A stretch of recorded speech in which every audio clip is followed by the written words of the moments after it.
ಸುತ್ತಮುತ್ತ ಹಸಿರಾಗಿರುವ ಹೊಲಗಳು. ಬೆಟ್ಟಗಳ ಮಧ್ಯದಲ್ಲಿರುವ ಸೋಮನಾಥಪುರ ಅನ್ನುವ ಚಿಕ್ಕ ಗ್ರಾಮ ಮಾತ್ರ ಆ ಹಚ್ಚ ಹಸಿರುತನ ಇಲ್ಲದೇ ಇತ್ತು.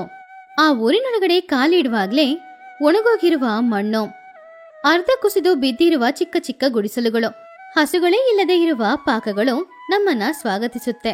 ಆ ಊರಿನಲ್ಲಿರುವ ನದಿಯಲ್ಲಿ ತುಂಬಾ ನೀರಿದ್ರು ಕೂಡ ಸುತ್ತಿ ಇರುವ ಹೊಲಗಳೆಲ್ಲಾನು ಒಣಗೋಗಿತ್ತು. ಊರಿನ ಪ್ರಜೆಗಳೆಲ್ಲರೂ ಎಲ್ಲೆಲ್ಲಿ ಸಮಯ ಸಿಗುತ್ತೋ ಅಲ್ಲಿ ಕೂತ್ಕೊಂಡು ಸುಮ್ಮನೆ ಸಮಯನ ವೇಸ್ಟ್ ಮಾಡ್ತಾ ಇದ್ರು. ಕಷ್ಟಪಟ್ಟು ದುಡಿಯೋದು ಆ ಊರಿನವರಿಗೆ ಗೊತ್ತಿರ್ಲಿಲ್ಲ. ಆ ಊರಿನ ಹೆಸರು ಸೋಮನಾಥಪುರ. ಆದ್ರೆ ಉಳಿದ ಊರಿನವರು ಎಲ್ರೂ ಆ ಊರನ್ನ ಸೋಮಾರಿಪುರ ಅಂತ ಕರೀತಿದ್ರು. ಅಂತಹ ಊರಿಗೆ ರಾಘವ ಅನ್ನುವ ಒಬ್ಬ ವ್ಯಕ್ತಿ, ಅವನ ಅಜ್ಜನ ಕಾಲದ ಮನೇನು ಅಜ್ಜನ ಕಾಲದ ಹೊಲಾನು ಇದೆ ಅಂತ ಹೇಳಿ ಇಲ್ಲೇ ಇನಿ ಬಾಳ್ಬೋದು ಅಂತ ಅಂದ್ಕೊಂಡು ಆ ಊರಿಗೆ ಬಂದಿದ್ದ. ರಾಘವ ಅವನ ಹತ್ರ ಇರುವ ಕೆಲವು ಸಾಮಾನುಗಳನ್ನ ತಗೊಂಡು ಆ ಊರಿನೊಳಗಡೆ ಮೇಲೆ ಬರ್ತಾ ಇದ್ದ. ಊರಿನ ಮಧ್ಯದಲ್ಲಿ ಇರುವ ಒಂದು ಟೀ ಅಂಗಡಿಯ ಪಕ್ಕದಲ್ಲಿ ಗ್ರಾಮದವರು ಕೂತ್ಕೊಂಡಿದ್ರು. ಅವರಲ್ಲಿ ತುಂಬಾನು ವಯಸ್ಸಾಗಿರುವ ಸೋಮಯ್ಯ ಅನ್ನುವ ಅಜ್ಜ ಕಣ್ಣನ್ನ ಉಚ್ಕೊಂಡು ಅವನನ್ನ ನೋಡಿದ್ರು. ಸೋಮಯ್ಯ ಅಜ್ಜ ರಾಘವನ ನೋಡಿ, ಯಾರಪ್ಪ ನೀನು ಹೊಸಬ್ನಾಗಿದ್ಯಾ? ಈ ಬಿಸಿಲಲ್ಲಿ ಕಷ್ಟಪಟ್ಟು ನಡ್ಕೊಂಡ್ ಬರ್ತಾ ಇದೀಯಾ? ಯಾರ್ ನೀನು? ನಮಸ್ಕಾರ ಅಜ್ಜ, ನನ್ನ ಹೆಸರು ರಾಘವ. ನನ್ನ ಅಜ್ಜನ ಮನೆ ಇಲ್ಲಿ ಇದೆ ಅಂತ ತಿಳ್ಕೊಂಡು ಬಂದಿದ್ದೀನಿ, ವ್ಯವಸಾಯ ಮಾಡ್ಕೊಂಡ್ ಬಾಳಕ್ಕೆ. ಅಲ್ಲಿದ್ದವ್ರು ಎಲ್ರು ಒಬ್ರು ಮುಖಾನ ಇನ್ನೊಬ್ರು ನೋಡ್ಕೊಂಡು ನಗಾಡ್ತಾ ಇದ್ರು. ಅವಾಗ ರಾಮು, ವ್ಯವಸಾಯನ ಇವ್ರಲ್ಲ ತಮ್ಮ, ನಿನಗೆ ಯಾರೋ ತಪ್ಪಾದ ಸಲಹೆ ಕೊಟ್ಟಿದ್ದಾರೆ. ಅವಾಗ ರಾಘವ ಅವರನ್ನ ನೋಡಿ, ಯಾಕೆ ಹಾಗೆ ಹೇಳ್ತೀರಾ? ಹೊಲ ಇದೆ, ನದಿಯಲ್ಲಿ ನೀರಿದೆ, ದುಡಿದ್ರೆ ಚಿನ್ನನೇ ಬೆಳೆಯುತ್ತೆ. ಸೋಮಯ್ಯ ಅಜ್ಜ ಗಂಭೀರದಿಂದ, ಇಲ್ಲಿ ನೋಡಪ್ಪ, ಕಷ್ಟಪಟ್ಟು ದುಡಿಬೇಕು, ಬೆಳೆ ಬೆಳೆಸ್ಬೇಕು, ಇಂಥ ಮಾತೆಲ್ಲ ಇಲ್ಲಿ ಮಾತಾಡಬಾರ್ದು. ದೇವ್ರು ನಮಗೆ ಕುಡಿಯಕ್ಕೆ ನೀರು, ತಿನ್ನಕ್ಕೆ ಹಣ್ಣು ಕೊಟ್ಟಿದ್ದಾನೆ. ಅದನ್ನ ತಿನ್ಕೊಂಡು ಕುಡ್ಕೊಂಡು ಸಂತೋಷವಾಗಿ ಬಾಳೋದನ್ನ ಬಿಟ್ಬಿಟ್ಟು ಯಾಕೆ ನಾವು ಕಷ್ಟಪಟ್ಟು ದುಡ್ದು ಮೈಕೈ ಎಲ್ಲ ನೋವು ಬರ್ಸ್ಕೊಳ್ಬೇಕೋ? ರಾಘವ ಅದನ್ನ ಕೇಳಿ ಆಶ್ಚರ್ಯದಿಂದ, ವಿಶ್ರಾಂತಿ ತಗೊಳ್ಬೇಕಂದ್ರೆ ಮೊದ್ಲು ದುಡಿಬೇಕಲ್ವಾ ಅಜ್ಜ? ದುಡಿಯದೆ ವಿಶ್ರಾಂತಿ ತಗೊಳ್ಳೋದಕ್ಕೆ ಹೆಸರು ಸೋಮಾರಿತನ. ಸೋಮಯ್ಯ ಕೋಪದಿಂದ, ಇಲ್ಲಿ ನೋಡಪ್ಪ, ನಿನ್ ಮನೆ ಇದೇ ಬೀದಿಯಲ್ಲಿ ಕೊನೆಯಲ್ಲಿದೆ, ಹಾಳು ಬಿದ್ದೋಗಿದೆ, ಹೋಗು. ಆದ್ರೆ ನಮ್ಮ ಊರಿನ ಪದ್ಧತಿಯನ್ನ ಬದಲಾಯಿಸ್ಬೇಕು ಅಂತ ನೋಡ್ಬೇಡ, ನಾವೆಲ್ರೂ ಇರೋದು ಹೀಗೇನೆ. ರಾಘವ ಅವ್ರ ಮಾತನ್ನ ಕೇಳಿ ಸ್ವಲ್ಪ ಹೆದರ್ದ. ಆದ್ರೂ ಸ್ವಲ್ಪ ಧೈರ್ಯ ಮಾಡ್ಕೊಂಡು ಹಾಳು ಬಿದ್ದಿರುವ ಅವನ ಅಜ್ಜನ ಮನೆಗೆ ಹೋದ. ಮರುದಿನ ಬೆಳಗ್ಗೆನೆ ಎದ್ದು ಆ ಮನೆನೆಲ್ಲ ಅವನು ಸ್ವಚ್ಛ ಮಾಡ್ಕೊಳ್ಳಕ್ಕೆ ಶುರು ಮಾಡ್ದ. ಮನೆ ಇಡೀ ಧೂಳ್ ಹೊಡೆದು ಮನೆ ಹೊರಗಡೆ ಬೆಳೆದಿರುವ ಹುಲ್ಲುಗಳನ್ನೆಲ್ಲ ತೆಗಿತಾ ಇದ್ದಾಗ ಊರಿನವರು ವಿಚಿತ್ರವಾಗಿ ಅವನನ್ನ ನೋಡ್ತಾ ಇದ್ರು. ಆಮೇಲೆ ಹೊಲಕ್ಕೆ ಹೋಗಿ ಒಣಗೋಗಿರುವ ತನ್ನ ಹೊಲನ ಉಳುಮೆ ಮಾಡಕ್ ಶುರು ಮಾಡ್ದ. ಬೆವರು ಸುರಿಸ್ಕೊಂಡು ಅವನು ಪಡ್ತಾ ಇರುವ ಕಷ್ಟ ಎಲ್ರಿಗೂ ತುಂಬಾನೇ ವಿಚಿತ್ರವಾಗಿ ಅನಿಸ್ತಿತ್ತು. ಆ ಕಡೆ ಹೋಗ್ತಾ ಇದ್ದ ಭೀಮಯ್ಯ, ರಂಗ ಇಬ್ರು ನಿಂತು ಅವನನ್ನ ನೋಡಿದ್ರು. ಏನೋ ರಾಘವ, ಯಾಕೆಷ್ಟು ಕಷ್ಟಪಡ್ತಾ ಇದೀಯಾ? ಹೀಗೆ ಕಷ್ಟಪಟ್ರೆ ನಿನ್ ಕೈಯೆಲ್ಲ ಉರಿಯೋದಿಲ್ವಾ?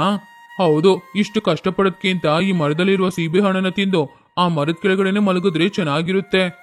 ಆವಾಗ, ಇವತ್ತು ಸೀಬೆ ಹಣ್ಣು ಸಿಗ್ತಾ ಇದೆ, ತಿನ್ಬೋದು. ನಾಳೆ ಸೀಬೆ ಹಣ್ಣು ಸಿಗ್ಲಿಲ್ಲ ಅಂದ್ರೆ ಅದಕ್ಕೆ ಕಷ್ಟಪಟ್ಟು ದುಡಿದ್ರೆ ದಿನ ಅನ್ನ ಇರುತ್ತೆ.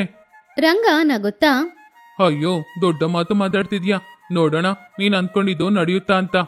ಹಾಗಂತ ಹೇಳಿ ನಗುತ್ತಾ ಅವರು ಅಲ್ಲಿಂದ ಹೋದ್ರು. ಆದ್ರೆ ರಾಘವ ಮಾತ್ರ ಅವನ ಧೈರ್ಯನ ಬಿಡ್ಲೇ ಇಲ್ಲ. ಹಗಲು ರಾತ್ರಿ ತುಂಬಾನು ಕಷ್ಟಪಟ್ಟು ಅವನ ಹೊಲದಲ್ಲಿ ವ್ಯವಸಾಯ ಮಾಡೋದಕ್ಕೋಸ್ಕರ ಪ್ರಯತ್ನ ಪಡ್ತಿದ್ದ. ನದಿ ನೀರಿಂದ ಒಂದು ಕಾಲುವೆ ತೋಡಿ ಅವನ ಹೊಲಕ್ಕೆ ನೀರ್ ಬಿಟ್ಟ, ಧಾನ್ಯಗಳನ್ನ ಹಾಕ್ತ. ಕೆಲವು ದಿನಗಳಲ್ಲಿ ಯಾರೂ ನೋಡದೇ ಇರುವ ಆಶ್ಚರ್ಯದ ವಿಷಯ ಅಲ್ಲಿ ನಡೆಯಿತು. ರಾಘವನ 1 ಎಕರೆ ಭೂಮಿಯಲ್ಲಿ ಹಚ್ಚ ಹಸಿರಾಗಿ ಚಿಗುರುಗಳು ಬರಕ್ಕೆ ಶುರುವಾಯಿತು. ಆ ವರ್ಷ ಸರಿಯಾಗಿ ಮಳೆ ಬರ್ಲಿಲ್ಲ. ಬಿಸಿಲು ತುಂಬಾ ಜಾಸ್ತಿ ಇತ್ತು. ನದಿ ನೀರು ಮೆಲ್ಲೆ ಮೆಲ್ಲೆ ಒಣಗೋಗ್ತಾ ಇತ್ತು.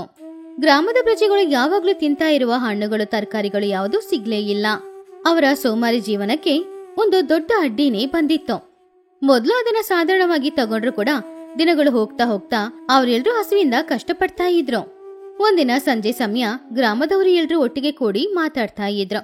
ಅವರ ಮುಖದಲ್ಲಿ ಚಿಂತೆ ಸ್ಪಷ್ಟವಾಗಿ ಕಾಣಿಸ್ತಾ ಇತ್ತು. ಸೋಮಯ್ಯ, ಪರಿಸ್ಥಿತಿ ಸರಿಯಿಲ್ಲ.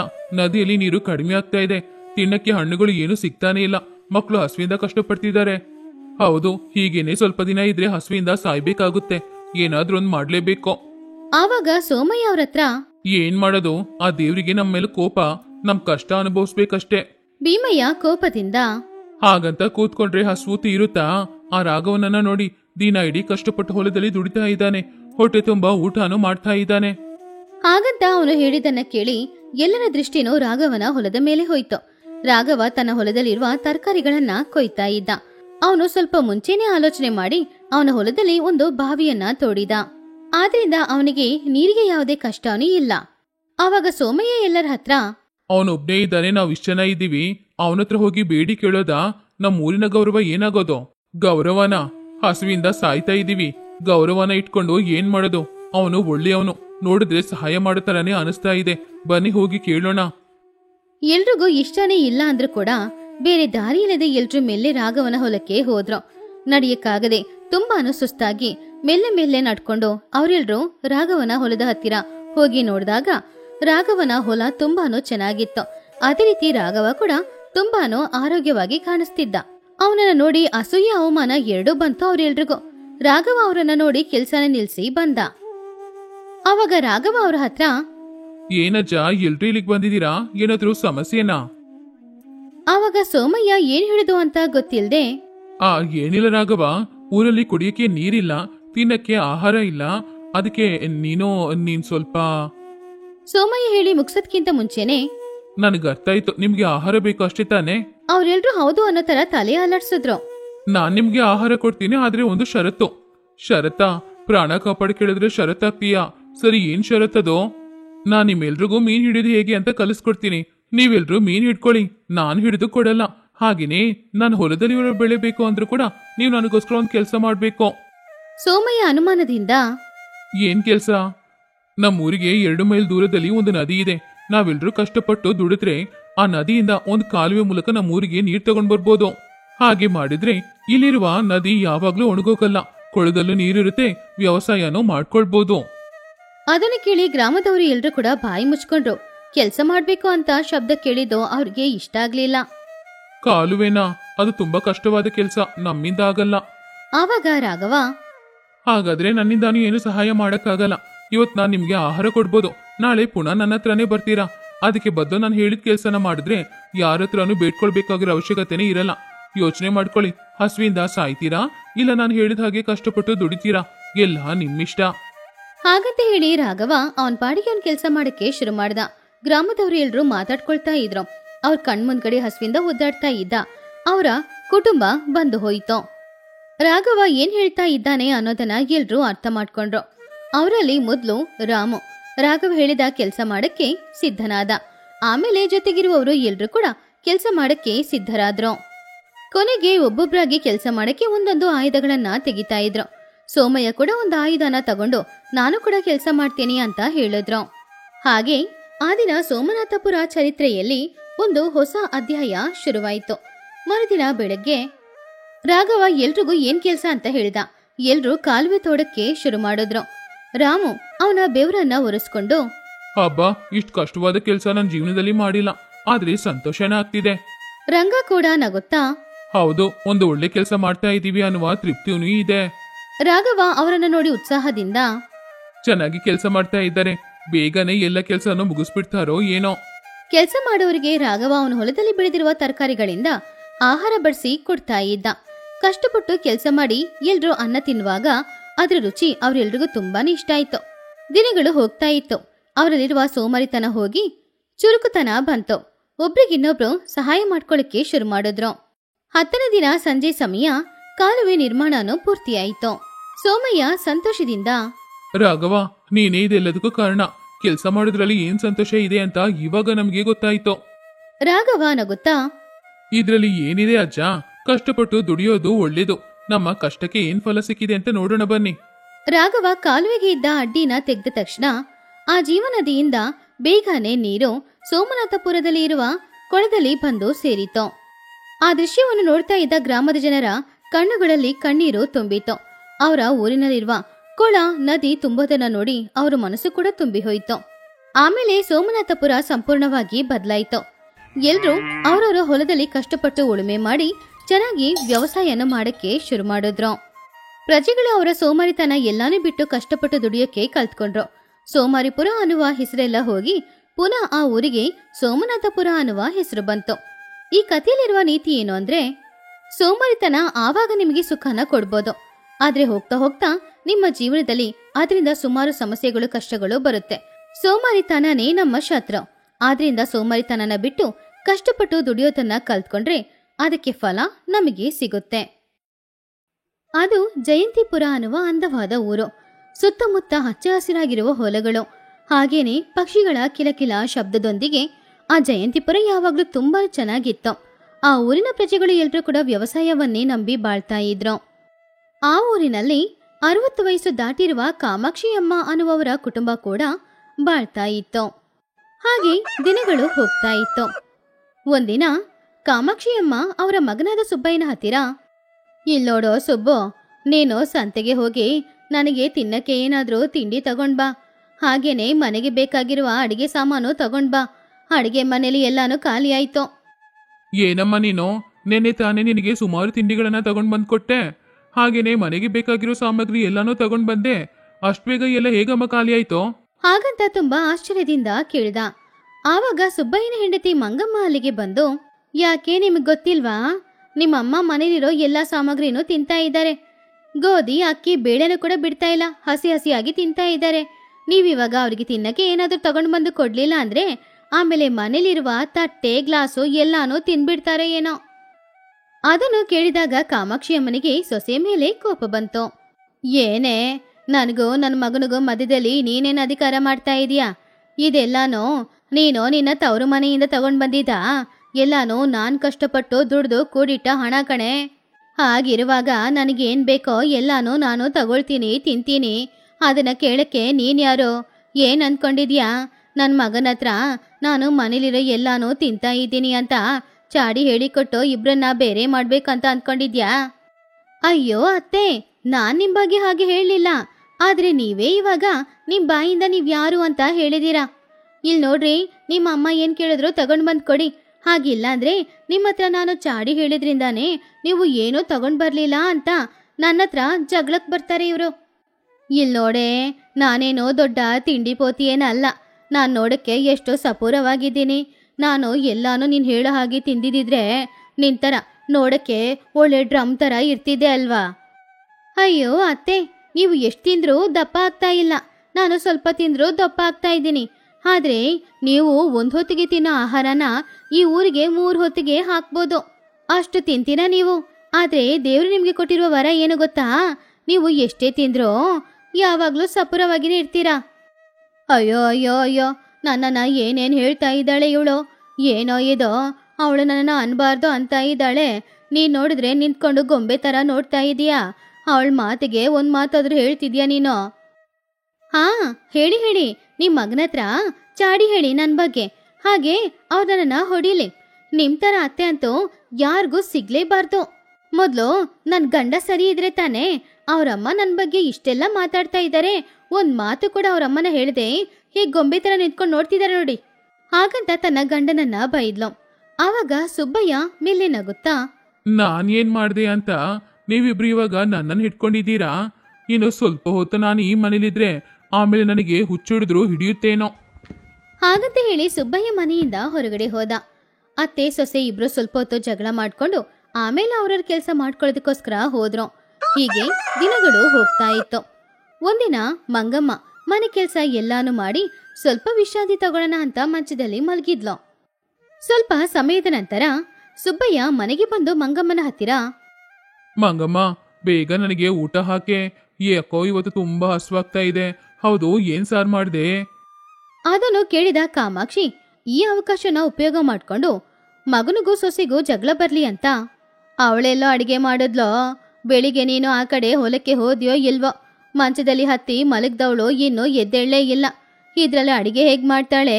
ಅದಕ್ಕೆ ನಾನೇ ನಿನಗೋಸ್ಕರ ಅಡಿಗೆ ಮಾಡಿಟ್ಟಿದ್ದೀನಿ ಬಾ. ಏನಮ್ಮ, ಏನ್ ಹೇಳ್ತಾ ಇದೀಯ ನೀನು? ಸೊಸೆ ಅವಳಿರುವಾಗ ನೀನ್ ಯಾಕಮ್ಮ ಕಷ್ಟಪಟ್ಟು ಮನೆ ಕೆಲಸ ಎಲ್ಲ ಮಾಡ್ಬೇಕು? ಅತ್ತೆ ಮಾಡೋದನ್ನು ನೋಡಿ ಕೂತ್ಕೊಂಡಿದ್ದಾಳೆ ಇವಳು. ಹಾಗಂತ ಸುಬ್ಬಯ್ಯ ಕೋಪದಿಂದ ನಿದ್ರೆ ಮಾಡ್ತಾ ಇದ್ದ ಮಂಗಮ್ಮನನ್ನ ಎಬ್ಬಸ್ತ. ತಕ್ಷಣ ಮಂಗಮ್ಮ ನಿದ್ರೆಯಿಂದ ಬೆಚ್ಚಿ ಬಿದ್ದು ಎದ್ದೇಳಿದ್ಲು. ರೀ, ಯಾವಾಗ ಬಂದ್ರಿ? ನಾನ್ ನೋಡ್ಲೇ ಇಲ್ಲ. ಸರಿ ಬನ್ನಿ ಕೂತ್ಕೊಳ್ಳಿ, ನಿಮ್ಗೆ ಇಷ್ಟವಾದ ಸಾರು ಮಾಡಿದ್ದೀನಿ, ಹಾಕ್ತೀನಿ ಬನ್ನಿ. ಅದನ್ನು ಕೇಳಿದ ಸುಬ್ಬಯ್ಯ ಮಂಗಮ್ಮನ ಮೇಲೆ ಕೋಪದಿಂದ, ನಿನಗೆ ಎಷ್ಟು ಅಹಂಕಾರ ಇದ್ದಿದ್ರೆ ನಮ್ಮಮ್ಮ ಕಷ್ಟಪಟ್ಟು ಅಡಿಗೆ ಮಾಡಿದ್ರೆ ಅದನ್ನ ನೀನ್ ಮಾಡಿದ್ದು ಅಂತ ಹೇಳ್ತಾ ಇದೀಯಾ? ಹಾಗಂತ ಹೆಂಡತಿಯನ್ನ ಬಾಯಿಗೆ ಬಂದ ಹಾಗೆ ಬೈದು ಅವನು ಹೊರಗಡೆ ಹೋದ. ಆವಾಗ ಮಂಗಮ್ಮ ಅತ್ತೆ ಹತ್ತಿರ, ಅತ್ತೆ, ನಾನ್ ಕಷ್ಟಪಟ್ಟು ಅಡಿಗೆ ಮಾಡಿದ್ರೆ ಎಲ್ಲಾನು ನೀವ್ ಮಾಡಿದ್ದು ಅಂತ ನನ್ ಗಂಡನ ಹತ್ರ ಚಾಡಿ ಹೇಳಿ ನನ್ನನ್ನ ಬಯಸ್ತೀರಾ? ನೋಡಿ ನಾನ್ ಏನ್ ಮಾಡ್ತೀನಂತ ಯಾವತ್ತಾದ್ರೂ ಒಂದಿನ ನೀವು ನನ್ನ ಹತ್ರ ಸಿಕ್ಕಾಕೊಳ್ತೀರಲ್ವಾ, ಆವಾಗ ಇಟ್ಕೊಳ್ತೀನಿ ನಿಮ್ಮನ್ನ. ಹೋಗೆ ಹೋಗೆ, ನಿನ್ನಂತವ್ರನ್ನ ನನ್ನ ಅನುಭವದಲ್ಲಿ ನಾನು ಎಷ್ಟ್ ಜನನ ನೋಡಿದ್ದೀನಿ. ನೀನು ಏನ್ ಅನ್ಕೊಂಡ್ರು ಕೂಡ ನಾನಿನ್ನ ಹತ್ರ ಸಿಕ್ಕಾಕೊಳ್ಳಲ್ಲ. ನಿನ್ನಿಂದ ನನ್ನನ್ನ ಏನೂ ಮಾಡಕ್ಕಾಗಲ್ಲ. ನಾನು ಯಾವಾಗ್ಲೂ ಇದೇ ರೀತಿ ನನ್ನ ಮಗನ ಹತ್ರ ಚಾಡಿ ಹೇಳ್ತೀನಿ. ನೋಡೋಣತ್ತೆ ನೋಡೋಣ, ನಿಮ್ ಮಗ ನನ್ನನ್ನಿವತ್ತು ಬೈದ್ರಲ್ಲ ಅದೇ ರೀತಿ ನಿಮ್ಮನ್ನ ಬೈತಾರೆ. ಇಲ್ಲಾಂದ್ರೆ ನನ್ನ ಹೆಸರನ್ನ ನಾನು ಬದಲಾಯಿಸ್ಕೊಳ್ತೀನಿ. ಹಾ, ಹಾಗಾದ್ರೆ ನೀನು ರೆಡಿಯಾಗೋ. ಪುನಃ ನಿನಗೆ ಒಂದು ಹೊಸ ಹೆಸರು ಇಡ್ಬೇಕಲ್ವಾ? ಅದಕ್ಕೆ ಬೇಕಾಗಿರೋ ಎಲ್ಲ ಏರ್ಪಾಡುಗಳನ್ನ ನೋಡೋ. ಹಾಗಂತ ಹೇಳಿ ನಗುತ್ತಾ ಕಾಮಾಕ್ಷಿಯಮ್ಮ ಹೊರಗಡೆ ಹೋದ್ರು. ಮಂಗ ಕೂಡ ಕೋಪದಿಂದ ಮನೆಯೊಳಗಡೆಯೇ ಹೋದ್ಲು. ಹೀಗೆ ದಿನಗಳು ಹೋಗ್ತಾ ಇತ್ತು. ಅತ್ತೆ ಸೊಸೆ ಮಧ್ಯದಲ್ಲಿ ಯಾವಾಗ್ಲೂ ಈ ರೀತಿ ಜಗಳ ನಡೀತಾನೆ ಇತ್ತು.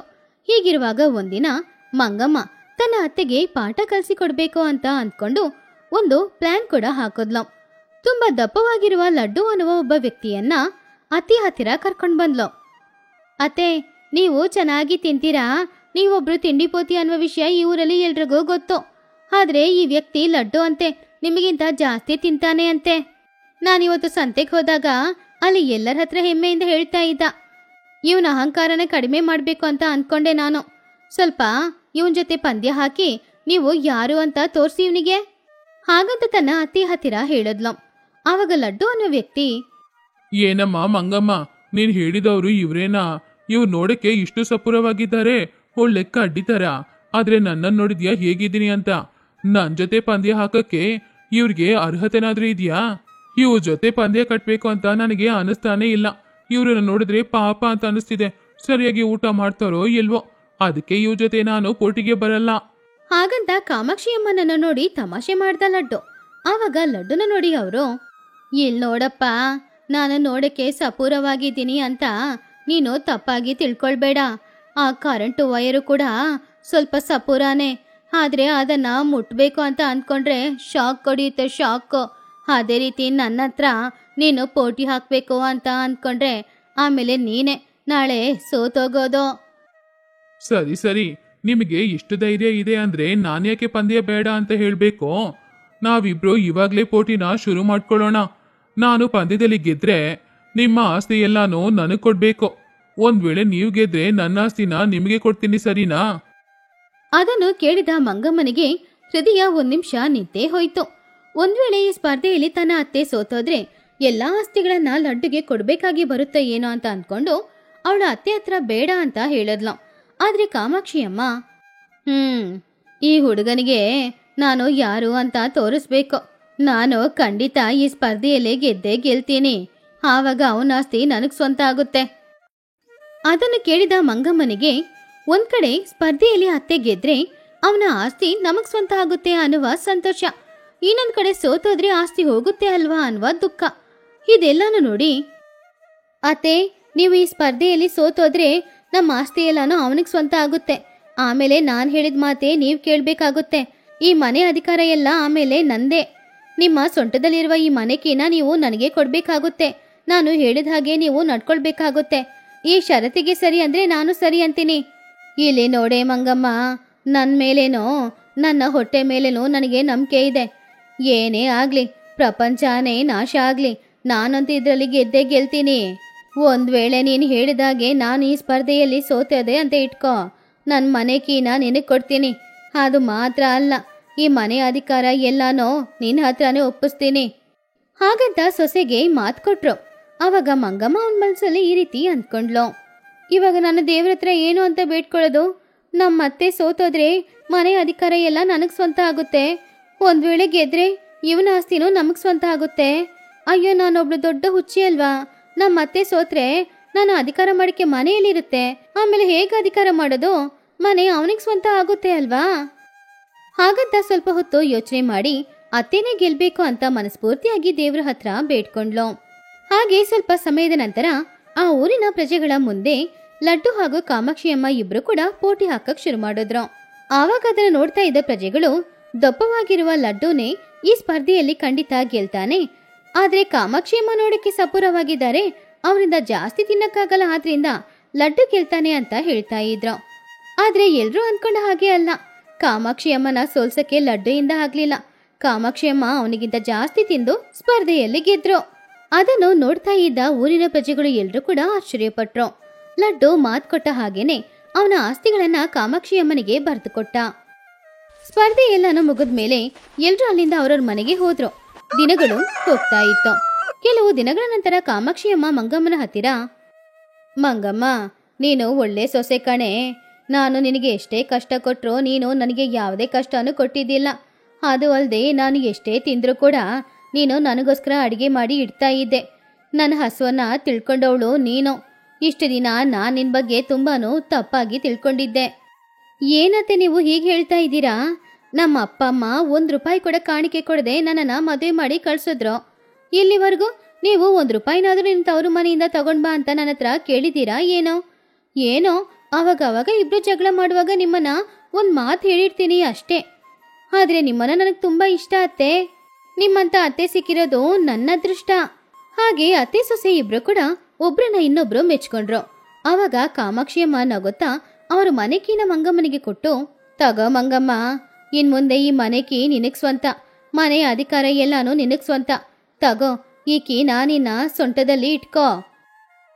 ಏನತ್ತೆ ಇದು? ಮನೆ ಅಧಿಕಾರ ಎಲ್ಲ ನನಗೆ ಯಾಕೆ ಕೊಡ್ತಾ ಇದ್ದೀರಾ? ನೀವು ಆ ಪೋಟಿಯಲ್ಲಿ ಗೆದ್ರೆ ಈ ಮನೆ ಅಧಿಕಾರ ನನಗೆ ಸ್ವಂತ ಆಗಲ್ಲ ಅಲ್ವಾ? ಹಾಗಿರುವಾಗ ಇವಾಗ ಮನೆ ಅಧಿಕಾರನ ಯಾಕೆ ನನಗೆ ಕೊಡ್ತಿದ್ದೀರಾ? ಹಾಗೆ ಏನೂ ಇಲ್ಲ ಮಂಗಮ್ಮ. ಆ ದಿನ ನಡೆದ ಸ್ಪರ್ಧೆಯಲ್ಲಿ ನೀನು ಮನಸ್ಫೂರ್ತಿಯಾಗಿ ನಾನು ಗೆಲ್ಬೇಕು ಅಂತ ಬೇಡ್ಕೊಂಡೆ ನೋಡು. ಅದಕ್ಕೋಸ್ಕರನೇ ನಾನು ಅವತ್ತು ಸ್ಪರ್ಧೆಯಲ್ಲಿ ಗೆದ್ದಿರೋದು. ಅದಕ್ಕೆ ನಾನು ಕಾಣಿಕೆ ಏನಾದರೂ ನಿನಗೆ ಕೊಡ್ಬೇಕಲ್ವಾ? ಅದಕ್ಕೆ ಈ ಕೀನ ನಿನಗೆ ಕೊಡ್ತಾ ಇದ್ದೀನಿ. ಇನ್ಮುಂದೆ ಈ ಮನೆ ಅಧಿಕಾರ ನಿನಗೆ ಸ್ವಂತ. ಹಾಗಂತ ಕಾಮಾಕ್ಷಿ ಅಮ್ಮ ತುಂಬಾನು ಸಂತೋಷದಿಂದ ಅವರ ಮನೆಯ ಅಧಿಕಾರನ ಮಂಗಮ್ಮ ಹತ್ರ ಕೊಟ್ರು. ಮಂಗಮ್ಮ ಆ ಕೀ ತಗೊಂಡು ಸೊಂಟದಲ್ಲಿ ಮುಡ್ಕೊಂಡ್ಲು. ಆ ದಿನದಿಂದ ಮನೆ ಅಧಿಕಾರ ಅವಳಿಗೆ ಸ್ವಂತವಾಯಿತು. ಹಾಗೆ ಆ ದಿನದಿಂದ ಅತ್ತೆ ಸೊಸೆಯ ಮಧ್ಯದಲ್ಲಿ ಜಗಳ ಯಾವಾಗ್ಲೂ ನಡೀಲೇ ಇಲ್ಲ. ಇಬ್ರು ಕೂಡ ತುಂಬಾನು ಸಂತೋಷವಾಗಿ ಬಾಳ್ತಿದ್ರು.